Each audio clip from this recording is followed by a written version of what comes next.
जय हिंद दोस्तों। आप सबका स्लीपी क्लासेस में बहुत बहुत स्वागत है। दोस्तों आज है 28 अप्रैल और दोस्तों आज के डिस्कशन और एनालिसिस में हम 3 एडिटोरियल्स डिस्कस करेंगे। तो दोस्तों आज बहुत अच्छे 2 आर्टिकल्स आए हैं, एक हिंदू में और एक इंडियन एक्सप्रेस में, जो कि इश्यूज रिलेटेड टू एजुकेशन की बात करता है। ये सोशल जस्टिस का कंपोनेंट बन जाता है, जीएस2 का कंपोनेंट है ये। तो देखिए अब कोरोना, अब देखिए चौथा वेव आएगा कि पांचवा वेव आएगा कि छठा वेव आएगा। अब एजुकेशन तो नहीं रुक सकती है ना, अब हर चीज कोरोना के कारण फिर से बंद तो नहीं की जा सकती है। अभी स्कूल्स खुलने शुरू हुए थे, अब फिर से अगर बच्चों को डरा दो, पेरेंट्स को डरा दो कि कोरोना आ गया है, मास्क पहनिए, टेस्टिंग करिए, तो कहीं ना कहीं जिंदगी को तो आगे बढ़ाना पड़ेगा ना। कोरोना के कारण अब हम हाथ जोड़ के तो नहीं बैठ सकते हैं कि सब कुछ ही बंद कर दो। तो यहाँ पे बहुत अच्छी बातें करी गई कि कैसे एजुकेशन सिस्टम में भी रिफॉर्म लेके आया जा सकता है, और कैसे ये जो डर की भावना है जो कि बच्चों के अंदर क्रिएट करी जा रही है, ये काम नहीं आने वाला। ठीक है, लर्निंग के लिए बहुत बड़ा ऑब्स्टिकल बनेगा ये जो बार बार इस पे एम्फसाइज किया जा रहा है कि सेफ नहीं है स्कूल्स में जाना, बच्चों के लिए बाहर जाना सेफ नहीं है। तो ये सब बातें हम करेंगे दोनों आर्टिकल्स में। और दोस्तों एक आर्टिकल बहुत अच्छा हिंदू में ही आया है, तो ये ग्रीन हाइड्रोजन की बात कर रहा है। ग्रीन हाइड्रोजन को लेके अभी इसी महीने 5 अप्रैल को भी हमने बहुत अच्छा आर्टिकल डिस्कस किया था। उस आर्टिकल का क्या नाम है वो मैं एंड में आपको जरूर बताऊंगा। दोस्तों ये जो आर्टिकल है ये गवर्नमेंट पॉलिसी से रिलेटेड है, ग्रीन एनर्जी से रिलेटेड है, तो जीएस2 और जीएस3 दोनों का कंपोनेंट बन जाता है। और दोस्तों इस संडे 1 मई को एनवायरमेंट के प्रीवियस क्वेश्चन डिस्कस किए जाएंगे। मनमीत मैम ये सेशन लेंगे, लाइव टेलीकास्ट होगा ये हमारे यूट्यूब चैनल पे 10 बजे लाइव टेलीकास्ट स्टार्ट होगा। और अगर आप चंडीगढ़ के आसपास रहते हैं, अगर आप यहाँ पे हमारे ऑफिस आना चाहते हैं, तो ये हमारा एड्रेस है, ये मोर देन वेलकम, हमारे एड्रेस में आ सकते हैं। अगर आपने आना ही है तो आप दिए गए नंबर पे कॉल करके अपनी सीट भी बुक कर सकते हैं। चलिए, तो building back to avert a learning catastrophe. तो दोस्तों अब अगर हम कॉन्टेक्स्ट की बात करें, देखिए 2 साल हो चुके हैं पैंडेमिक को, बोर हो गई है दुनिया ना बार बार वही बात करके कि जी मास्क पहनो, लॉकडाउन करो, ये करो। अब इकोनॉमी सफर नहीं कर सकती है, ठीक है, वही चीजें बार बार हम रिपीट नहीं कर सकते हैं। ठीक है, आज के टाइम पे वैक्सीनेशन भी बच्चों में और अडल्ट्स में भी काफी अच्छी कवरेज हो रही है, तो अभी इतना खतरा नहीं मंडरा रहा डेफिनेटली, जितना आज से कुछ 1 साल पहले या 1.25 साल पहले था।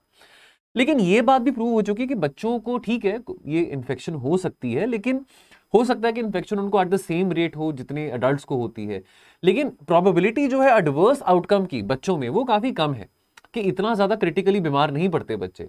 ठीक है, देखिए अब कोशिश तो हर किसी की होती है कि अपने आप को बचाए रखे कोरोना से, लेकिन अगर चलो कोई हो, अगर इन्फेक्शन हो भी जाती है कोरोना की, अब देखिए कोरोना के अलावा और भी बहुत सारी बीमारियां हैं, टाइफाइड है, डायरिया है।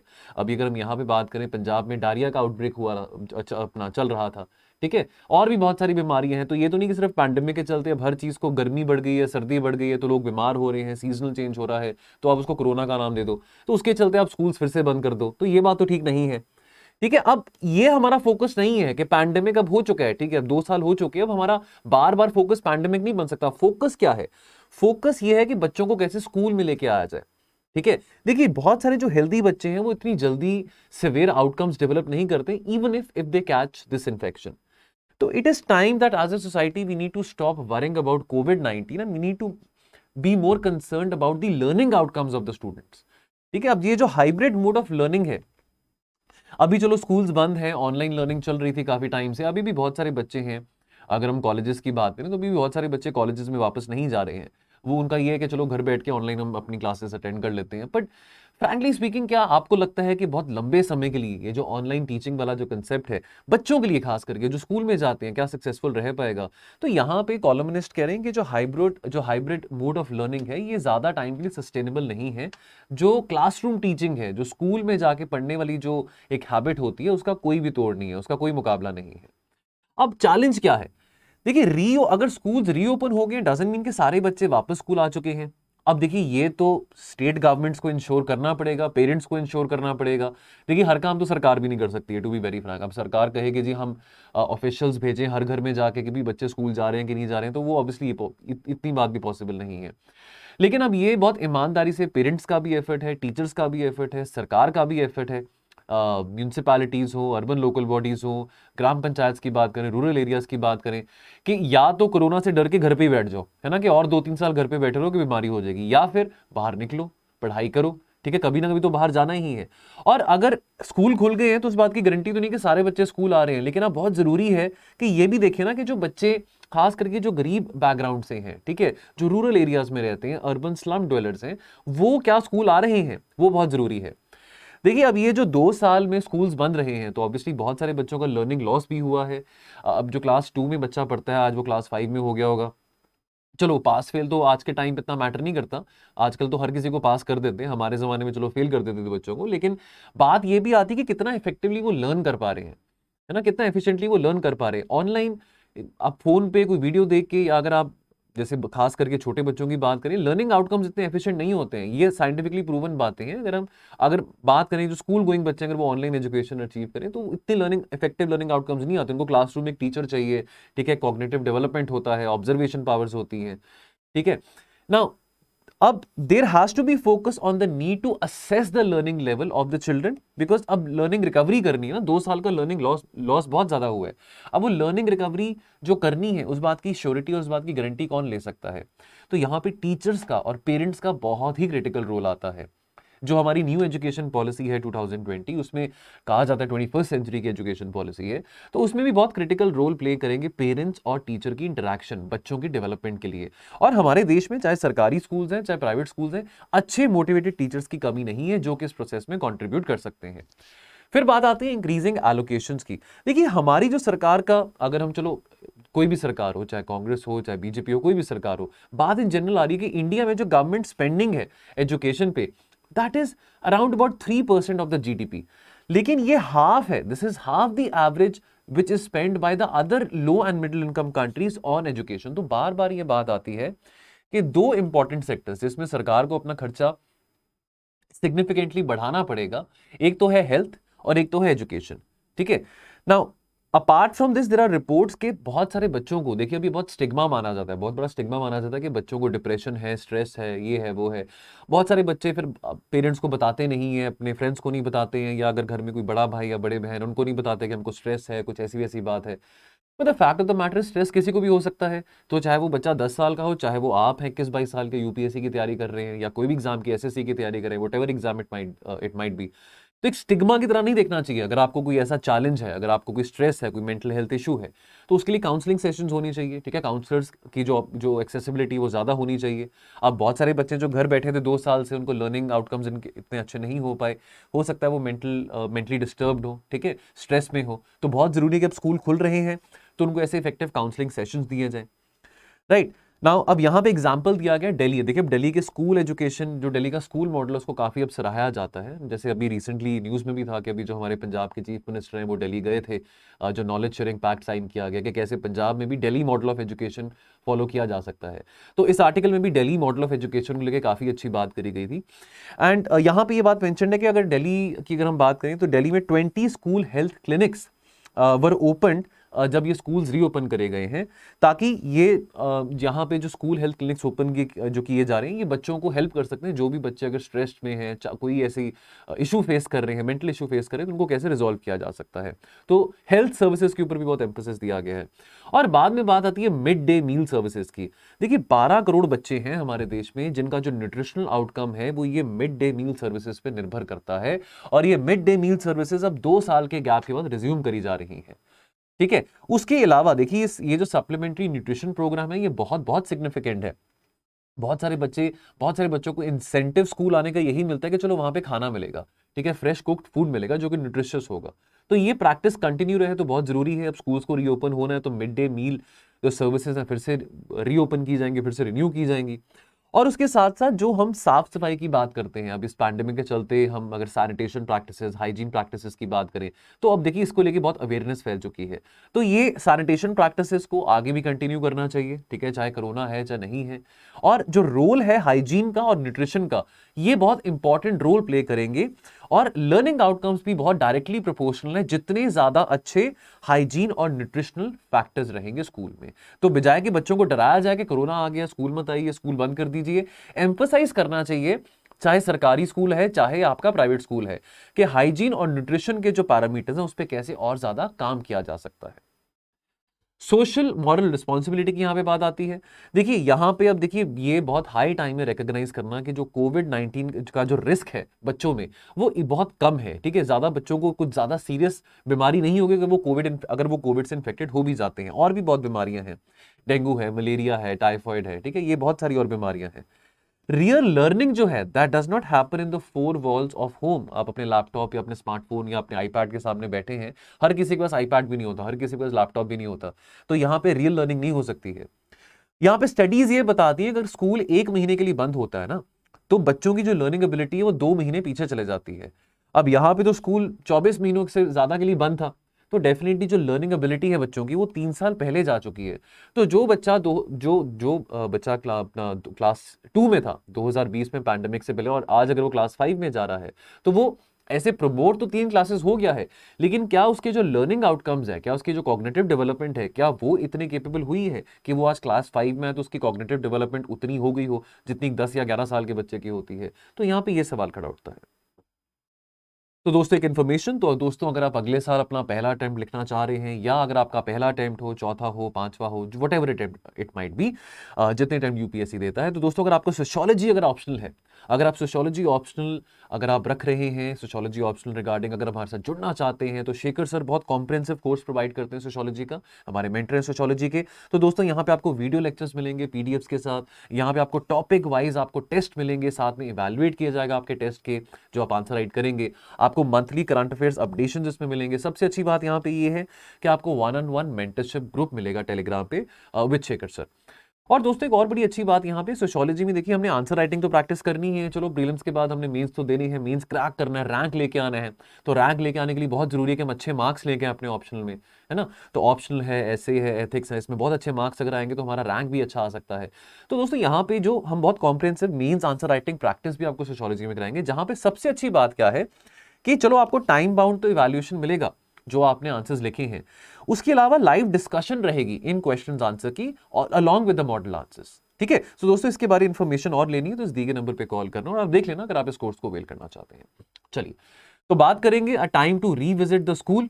तो दोस्तों अगेन यहाँ पे बात आ रही है कि चलो अब स्कूल्स, अगेन वही बात आती है कि पैंडेमिक के चलते अब पोस्ट पैंडेमिक की बात करें, स्कूल्स तो खोलने हैं, है ना। घर बैठ के तो सारा टाइम ऑनलाइन लर्निंग के माध्यम से बच्चे नहीं आगे बढ़ सकते हैं ना।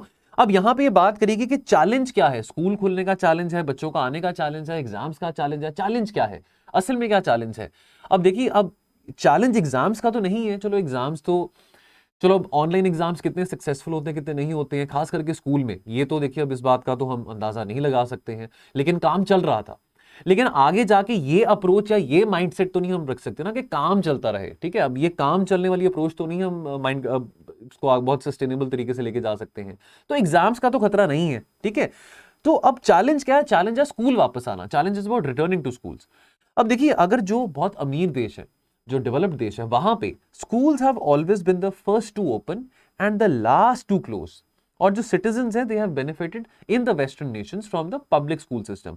अब कोरोना के चलते देखिए, अब जब पता है कि बच्चों को इतना ज्यादा इन्फेक्शन नहीं होगा कोरोना के चलते, तो मॉल्स खुल रहे हैं, होटल्स खुल रहे हैं, रेस्टोरेंट्स खुल रहे हैं। चलो अभी अब तो सब कुछ खुल चुका है, लेकिन वैसे कहने की बात है, तो स्कूल्स को खोलने में इतनी देरी क्यों करनी, कॉलेजेस को खोलने में इतनी देरी क्यों करनी, जब बात तो प्रूवन है ना कि भी बच्चों को इतनी सेवेरली ये बीमारी नहीं इन्फेक्ट करती जितनी अडल्ट्स को करती है ना। बहुत रेयर होगा कि बच्चों को डायबिटीज हो या बच्चों को बीपी की प्रॉब्लम हो, होंगे एक्सेप्शनल केसेस हैं, लेकिन इतना ज्यादा वाइड स्प्रेड तो नहीं होगा कि हर एक बच्चे को आपको डायबिटीज या बीपी की प्रॉब्लम है। तो यहाँ पे जो बात करी जा रही है वो ये करी जा रही है कि एजुकेशन को फिर से चाइल्ड सेंट्रिक बनाना है और ये इंश्योर करना है कि बच्चे स्कूल वापस आए। इसके लिए ये जो डर की भावना है जो पेरेंट्स के माइंड में और सोसाइटी में जो फैली हुई है कि केसेस बढ़ रहे हैं, फिर से आप घर में बैठ जाओ, वो सही नहीं है। फिर यहाँ पे ये बात आती है, देखिए चलो वो पैंडेमिक के चलते बहुत सारे जो लोग थे उनकी नौकरियां जा चुकी थी, काफी लोग ऐसे भी थे जो कि बहुत अच्छा कमा रहे थे प्राइवेट सेक्टर में, लेकिन उनकी नौकरियां जा चुकी थी। अब डेफिनेटली उनका बजट हिट किया था। अब बहुत सारे पेरेंट्स हैं जिनकी नौकरियां नहीं थी, अब डेफिनेटली बच्चों को पढ़ाना भी है, तो उन्होंने काफी सारे पेरेंट्स ने बच्चों को प्राइवेट स्कूल्स में से, जो कि बहुत महंगी महंगी फीस लेते थे, उसमें से बाद में सरकारी स्कूल्स में डाल दिया। या बहुत सारे पेरेंट्स हैं जिनकी जॉब्स नहीं थी, जो फाइनेंशियल क्रंच फेस कर रहे थे, उन्होंने अपने बच्चों को बहुत महंगे महंगे प्राइवेट स्कूल से शिफ्ट करके लो क्वालिटी प्राइवेट स्कूल्स में डाल दिया। पर सवाल यहां पे ये उठता है कि पेरेंट्स को क्या भरोसा नहीं है सरकारी स्कूलों में? इनफैक्ट अगर हम वेस्टर्न कंट्रीज की बात करें, वहां पे तो टॉप से टॉप जितने भी लोग होते हैं वो तो अपने बच्चों को सरकारी स्कूल्स में ही भेजते हैं पढ़ने के लिए, एक्सेप्शंस हैं, बट 90% से ज्यादा जो बच्चे हैं वेस्टर्न कंट्रीज में, कनाडा, यूएस, वहां पे सरकारी स्कूलों में पढ़ने जाते हैं। अब यहाँ पे ऐसा क्यों नहीं है? यहाँ पे सरकारी स्कूलों में इतना भरोसा क्यों नहीं है ना? अब आईएएस ऑफिसर्स हैं, आईएफएस ऑफिसर्स हैं, कितने जो सीनियर ब्यूरोक्रेट्स हैं, वो भी अपने बच्चों को सरकारी स्कूलों में नहीं भेजते हैं, वो भी अपने बच्चों को या विदेशी किसी स्कूल में भेजेंगे या बहुत हाई फाई प्राइवेट स्कूल में भेजेंगे, जबकि वो गवर्नमेंट सर्वेंट है। तो इतना भरोसा क्यों नहीं है सरकारी स्कूलों में? तो यहां पे कोशिश करनी चाहिए सरकार को भी कि कैसे पेरेंट्स का भरोसा सरकारी स्कूल्स में भी बन सके। अब देखिए पैंडेमिक के चलते बहुत सारी फैमिलीज के पास वही जो मैंने बात बोली फाइनेंशियल कैपेसिटी नहीं थी कि वो अपने बच्चों की एजुकेशन को सपोर्ट कर पाए, तो उन्होंने कहा कि चलो कोई बात नहीं, बजाय कि हम अपने बच्चों को किसी सरकारी स्कूल में भेजें, उससे अच्छा हम किसी पुअर क्वालिटी प्राइवेट स्कूल में भेज देते हैं। अब प्राइवेट स्कूल की फीसेस कितनी होती हैं, 2-2.5 लाख 3 लाख भी होती हैं पर एनम। ठीक है, काफी लोगों की तो इतनी सैलरी भी नहीं होती है इंडिया में, तो अब डेफिनेटली फाइनेंशियली इस बात को सस्टेन कर पाना बहुत मुश्किल है, इस करके चलो लो क्वालिटी प्राइवेट स्कूल में भेज दिया।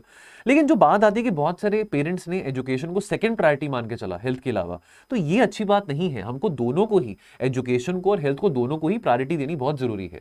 ठीक है, तो यहां पे एक सजेशन दिया गया कि क्यों ना जो सरकार है, सरकार चाहे सेंट्रल गवर्नमेंट की बात करें, स्टेट गवर्नमेंट्स की बात करें, स्पेशली स्टेट गवर्नमेंट्स, जो स्टेट गवर्नमेंट्स है वो प्रोवाइड करें opportunity for free compulsory and neighbourhood education. ठीक है, देखिए अब कितनी सारी सब्सिडीज दी जाती हैं बिजली के लिए, गैस के लिए, पानी के लिए, हाउसिंग के लिए। ठीक है, और कितनी सब्सिडीज होती हैं जो कि बहुत वेस्टफुल भी होती हैं। अभी मैंने कल भी बात करी थी कि जो आंकड़े आए हैं कि भी हमारे यहाँ पे 10% एक्सट्रीम पॉवर्टी है, उसके बावजूद भी हम 80 करोड़ लोगों को सब्सिडाइज फूड ग्रेन्स दे जा रहे हैं। तो अगर इतनी सब्सिडीज हम दे रहे हैं तो एजुकेशन में हम क्यों नहीं सब्सिडी लेके आ सकते हैं? और सरकार कोशिश क्यों नहीं कर सकती है कि भाई चाहे सेंट्रल लेवल पे चाहे स्टेट लेवल्स पे, कि अच्छी quality of education primary level, middle level और टर्शियरी लेवल्स पे प्रोवाइड करी जाए। नाउ द गवर्नमेंट, सरकार को कोशिश करनी चाहिए, ठीक है, राज्य सरकारों को कोशिश करनी चाहिए कि कैसे वो यत्न कर सकते हैं, कैसे वो कोशिश कर सकते हैं कि बेहतरीन फैसिलिटीज प्रोवाइड करके दें, खास करके सरकारी स्कूलों में, और जो कि प्राइवेट स्कूल्स की टक्कर जितनी क्वालिटी सर्विसेज हो। ठीक है जी, चलिए दोस्तों, आज का लास्ट एडिटोरियल जो है वो रहेगा ग्रीन हाइड्रोजन से related, energy independence through hydrogen. देखिए हमारी ग्रीन हाइड्रोजन पॉलिसी जो है वो 17 फरवरी 2022 को लॉन्च करी गई थी। इसको लेके योजना का जो जनवरी का एडिशन है, अगर आपने नहीं देखा तो योजना की प्लेलिस्ट भी बनी हुई है हमारे यूट्यूब चैनल पे। तो योजना का जो डिस्कशन था, योजना मैगजीन डिस्कशन एनालिसिस, जनवरी का जो पार्ट 1, जनवरी 2022 पार्ट 1, उसमें मैंने ग्रीन हाइड्रोजन पॉलिसी के रिगार्डिंग भी बातें कवर करी हैं। पर बहरहाल बहुत अच्छी बात है, बिकॉज ये जो अब देखिए हम रिन्यूएबल एनर्जी पे एम्फेसिस है। आने वाले समय में हम नहीं चाहते कि हम कोल से ज्यादा इलेक्ट्रिसिटी जनरेट करें, है ना। और कोल देखिए वैसे पोल्यूटिंग भी बहुत है, इतना सारा कोल हम इंपोर्ट करते हैं। तो यहाँ पे बात करेगी कि क्यों ना हम एनर्जी, अब आत्मनिर्भरता की बात करते हैं कि कैसे हम एनर्जी इंडिपेंडेंट भी हो सकते हैं और कैसे हम इलेक्ट्रिसिटी को एक्सपोर्ट भी कर सकते हैं। अब ग्रीन हाइड्रोजन को टैप करने की यहाँ पे बात करी गई है। देखिए अब पर कैपिटा एनर्जी, अगर हम कंजम्पशन की बात करें तो हमारी जो पर कैपिटा एनर्जी कंजम्पशन है that is 1/3 of the global average and 1/12 of America. अब देखिए आने वाले समय में हमने डेवलपमेंट अचीव करना है, हमने पॉवर्टी एलिवेशन पे फोकस करना है, ठीक है, हमने इंडस्ट्रियलाइज होना है, तो उसके लिए हमको डेफिनेटली एनर्जी चाहिए। बार बार मैं कहता रहता हूं कि अंधकार में रह के तो हम इतनी बड़ी इकॉनमी नहीं बनने वाले हैं, तो बहुत जरूरी है, पढ़ाई लिखाई करनी है, हेल्थ सेक्टर है, कुछ भी है, तो आपको बिजली की तो रिक्वायरमेंट है ही है। तो आने वाले समय में हमारा जो बिजली का, एनर्जी का जो एपेटाइट है वो और बढ़ने वाला है। अब बढ़ने वाला है तो क्या होगा, बिकॉज अभी तक तो हम कोल इंपोर्ट कर रहे हैं, तो अगर हमारा एनर्जी एपेटाइट बढ़ेगा बिकॉज हमने डेवलपमेंटल लेवल अचीव करने हैं, तो क्या हम और ज्यादा इंपोर्ट बढ़ाएंगे, वो भी कोल का। ठीक है, तो डेफिनेटली वो एक तो फिजिकली भी फीजिबल नहीं है, और दूसरी बात एनवायरमेंटली भी वो अच्छी बात नहीं, because coal is a very polluting source of energy.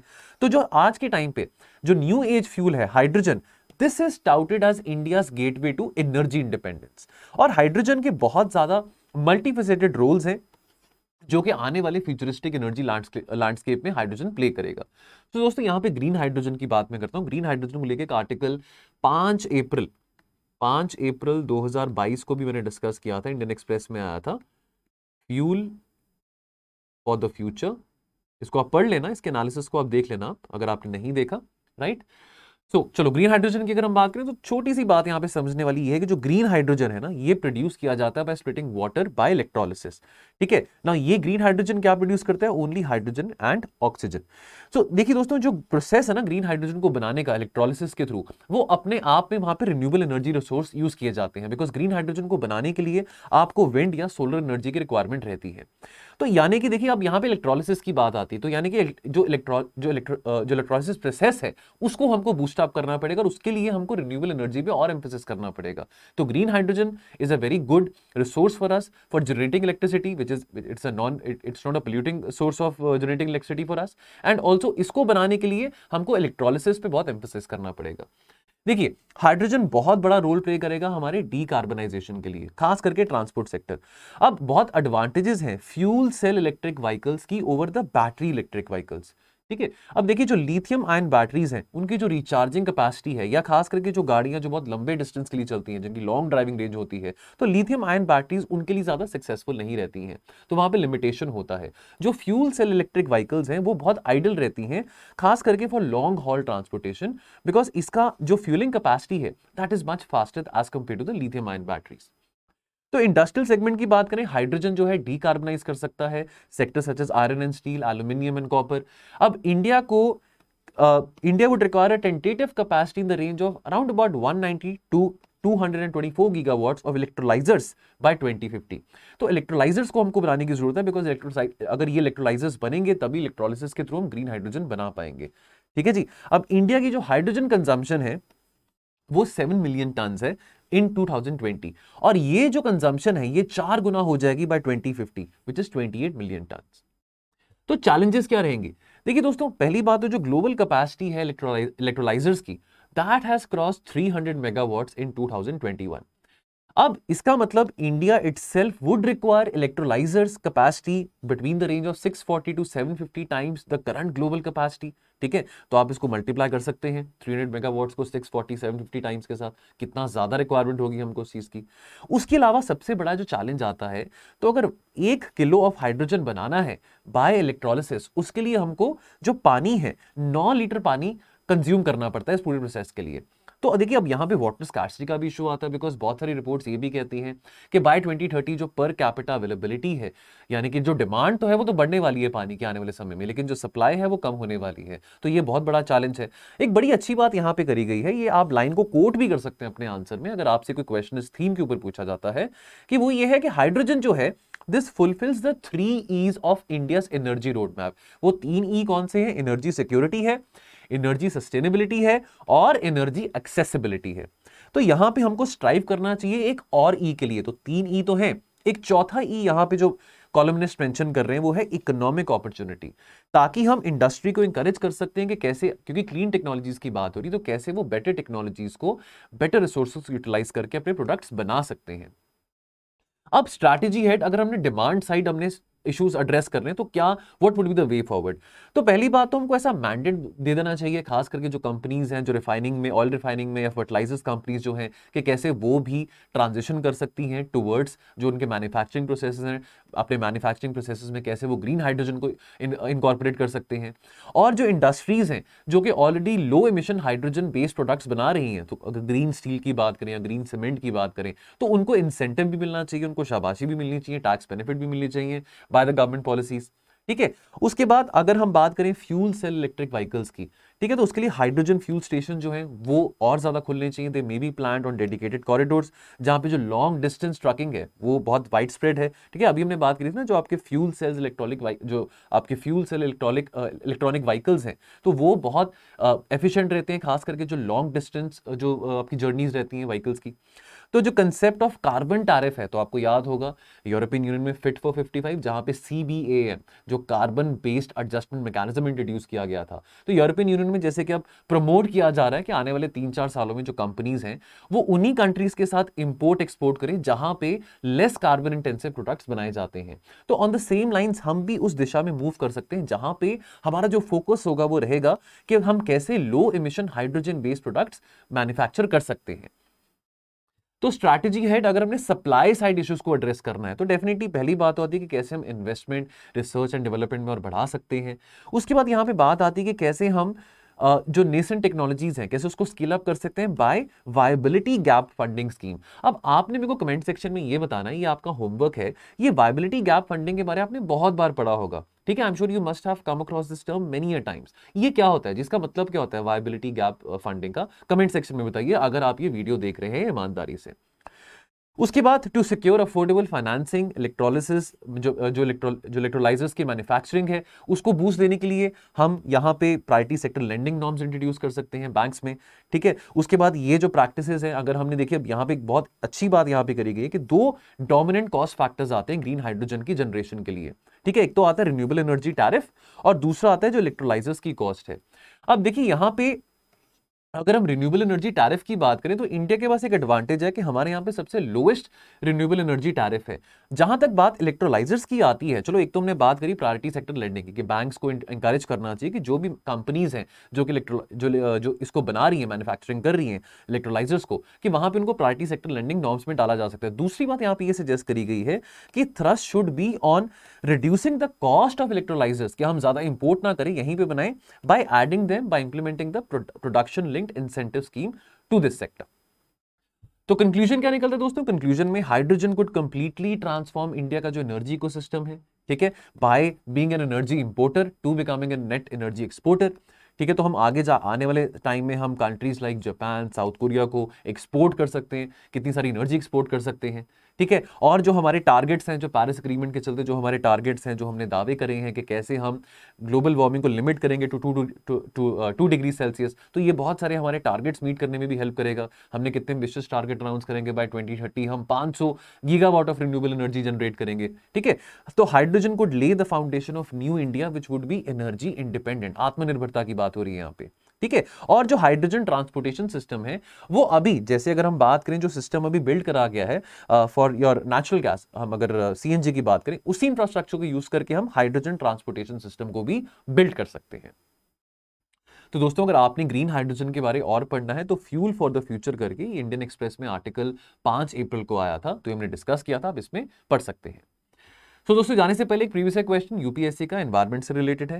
Acid rain is caused by the pollution of environment bye, तो इसमें से कौन सी ऑप्शन सही है आपने बताना है। A carbon dioxide and nitrogen, B carbon monoxide and carbon dioxide, C ozone and carbon dioxide, या D nitrous oxide and sulphur dioxide. और question frame from the editorial, so online learning will create greater inequality not only in the global south but even in the most well resourced corners of the planet। क्या आप इस बात से agree करते हैं? 250 शब्दों में बताइए। और दूसरी ऑप्शन है hydrogen will certainly play a decisive role in India's net zero ambition and in making India आत्मनिर्भर in energy। कमेंट करिए इसको 250 शब्दों में। चलिए दोस्तों, आज के डिस्कशन एनालिसिस में इतना ही, मिलेंगे कल और एनालिसिस के साथ। तो आप अपना ख्याल रखिए और पढ़ते रहिए। Thank you so much. जय हिंद।